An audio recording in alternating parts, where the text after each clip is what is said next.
Aerox version 1. So, siyempre pag narinig nyo ang Aerox at ang issue ay error 12 or horror 12. So, hindi na tayong papaligoy-ligoy.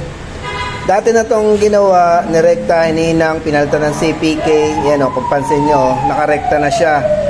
Yung iba naman, nilalagyan ng AdPro o kaya yung MC5 na connector. Ito yon, may sample ako rito.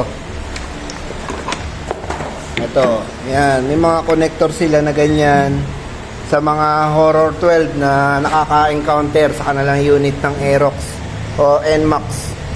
Pero ngayon, hindi na natin gagawin yan. Sasuggest na natin na pangmatagalan na yung stator na long wire.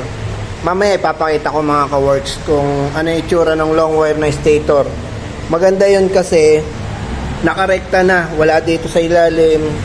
Nandito, nandito na ang connection niya. Mamaya ipakita ko once na nakabili na yung client. Hintayin natin mga ka-works. Ito mga ka-works, nakabili na ang client. Ito sa inyo. Ito yung tinatawag na stator long wire. Ayan.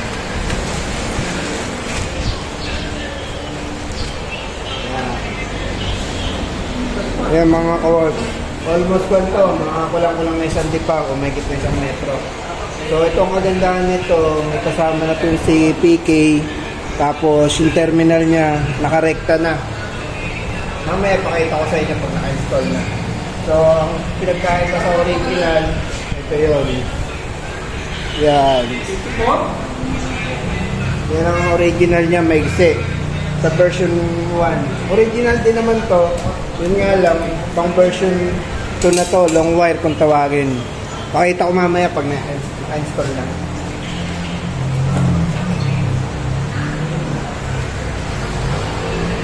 Ito mga ka-works, na-install ko na yung stator na long wire or kung tawagin pang version 2.1. So ito yung connector niya, o yan o, kita nyo ba? Diyan na siya naka-install yung kanyang connector, papunta rito sa kanyang chassis hanggang dito. Yan. Wala siyang putol, halos plug and play lang mga ka-works. Yan ngayon. Para maiwasan niyo yung error 12 o kung tawagin nila sa iba ay horror 12. Yan, naka-install na yan mga ka-works.